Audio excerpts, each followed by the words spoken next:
Wow, it's amazing that they let you on TV at all. Well, they just call me an anti-Semite, an appeaser, and an American basher, and they kind of get me to the dustbin of history. Yeah, Mike Scheuer, the America basher. That sounds close enough, I guess. I don't know. All right, so tell me about Marching Toward Hell. What have you expanded on and improved upon from the last book, Imperial Hubris? What I tried to do in this book, Scott, was to tell Americans, when I started writing it, there was a couple of things current that when President Bush goes back to Crawford, everything is going to be better. And so what I tried to do in this book is to go back at least to the administration of the first Bush, and to try to show the continuity over the last three administrations. That there really is not a big difference except for rhetoric amongst the three of them.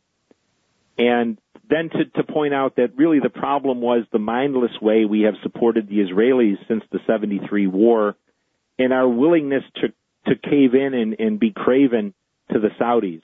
Somehow we've put ourselves in the absurd position of supporting both sides in this religious war in the Middle East. The other thing I wanted to take on very directly was the neoconservatives' claim that what's happened because of Iraq was unintended consequences. As I researched the book, what I found out very clearly was that you can accept that there are unintended consequences, but it doesn't mean that they weren't predictable. And what I tried to show in much of the book is virtually everything that's happened in both Iraq and Afghanistan happened to the British in Iraq, happened to the Soviets, the British, and Alexander the Great in Afghanistan.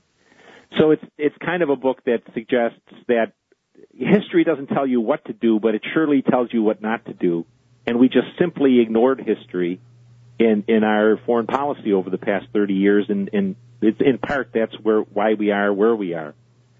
And the final thing I tried to do is to suggest to Americans that, for the third time in the third book, that they think for themselves, that our political class is corrupt, that it is in both parties eager to protect their ability to hold office. To do that, they need to protect the status quo. They have to keep getting funding from pro-Israel organizations and pro-Saudi governments.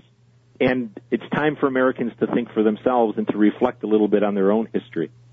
So it's a much broader based book. I don't know if I have enough brains to pull it off. Some of the reviewers haven't liked it, but I got a scurrilous review in the New York Times, which makes me suggest that I might be on a fairly good track. Yeah, it sounds like you must be getting something right in there. All right, and listen, I'm sorry, I was supposed to let you go a little bit early here, and I completely forgot about it. So we're already at the very top of the hour. I want to thank you very much for your time today, everybody. Michael Scheuer, former chief of the CIA's Bin Laden unit, author of Imperial Hubris and Marching Toward Hell. You can find what he writes also at antiwar.com. Thanks very much for your time today, Mike. Thanks, Scott. It's always a pleasure. All right, folks, that's Anti-War Radio. We'll be back here 11 to 1 Texas time tomorrow. Chaos, 92.7 in Austin.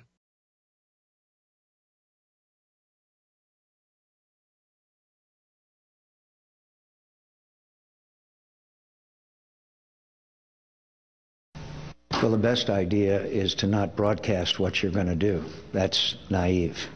The first thing that you do is you make your plans and you carry out your operations as necessary for America's national security interest.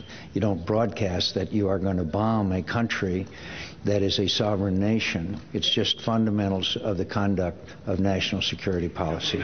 I especially think that in some cases that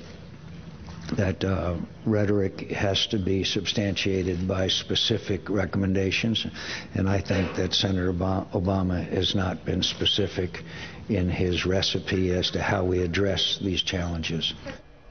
That was John McCain attacking Barack Obama's foreign policy experience. The controversy started after Obama detailed his willingness to bomb suspected terrorist cells in Pakistan. The Obama campaign said McCain distorted the Illinois senator's positions, but putting political posturing aside, is Obama as naive as McCain says? And which candidate from the presidential pack has the best grasp on fighting the war on terror? Joining us now is the author of Marching Toward Hell, America and Islam After Iraq, former head of the CIA Bin Laden unit, Michael Scheuer. Michael, thank you so much for being with us.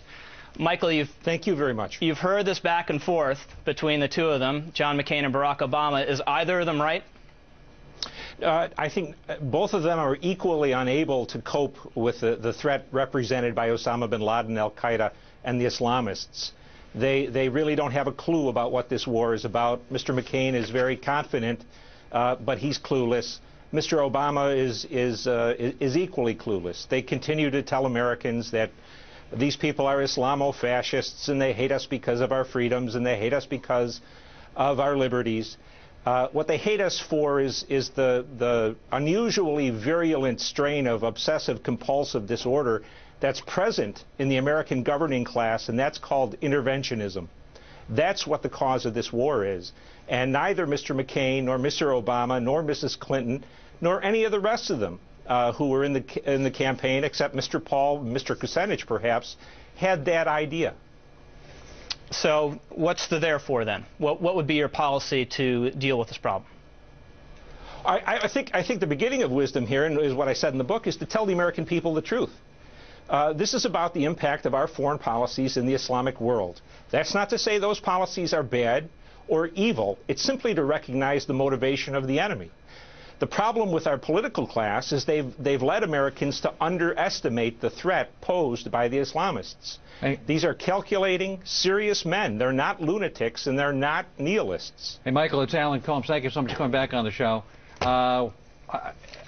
Marching toward hell, describe the hell. What is the hell you referred to in the title?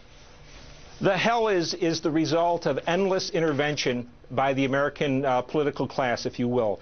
This week, for example, they've lit a fuse in the Balkans, which will result in a new war over an issue which was of zero concern to the United States of America, which is the independence of Kosovo.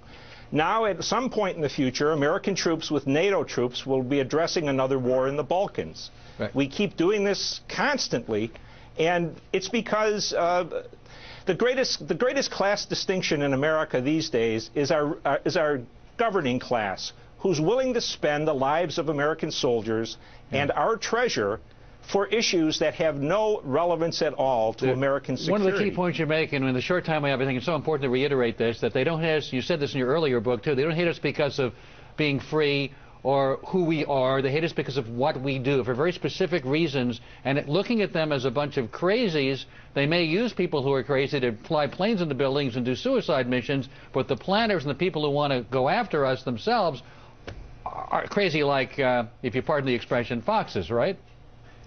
That's absolutely right, sir. You know, you don't need to empathize or sympathize with their complaints, but if you don't understand why they're attacking you, you're not going to take seriously the threat. And I think we see that constantly. The fact that both Mr. McCain and Senator Obama, to some extent, want to use Pakistan as a surrogate to get Osama bin Laden and the Taliban. That's just nonsense. It's not in Pakistan's interest to do it. If America is going to survive in this world, it has to do its own dirty work. Given that, right now... I'm sorry, I didn't mean to interrupt you. No, that's fine. It's just we're 7 years into this war, and somehow we think that the Pakistanis are going to save our butts, and it's not going to happen. Given that none of the candidates who are likely to become president will do anything other than maintain, as you point out in your book, a Cold War mentality, what do we do as a nation if there are no leaders who will take us off in a direction that will help address these issues?